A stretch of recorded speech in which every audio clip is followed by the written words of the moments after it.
یہ نعرہ لگایا تھا کہ پاکستان بنایا تھا، پاکستان بچائیں گے۔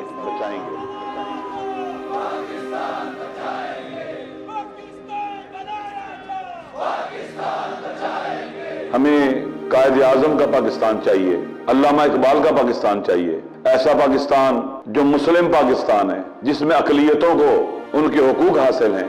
ہمیں ڈسکرمنیشن فری پاکستان چاہیے۔ ہمیں ایسا پاکستان نہیں چاہیے جو انتہا پسند مسلکی پاکستان ہو۔ ہمیں مسلم پاکستان چاہیے، قانون کی عملداری والا پاکستان چاہیے، جہاں آئین کی حکمرانی ہو پاکستان چاہیے۔ ایسا پاکستان جس کے فیصلے پاکستان میں ہوں، ایسا پاکستان جس کی آزاد خارجہ پالیسی ہو، جس کی داخلہ پالیسی پاکستان کے اندر امن لے کے آئے، پاکستان کے نیشنل انٹرسٹ انشور ہوں۔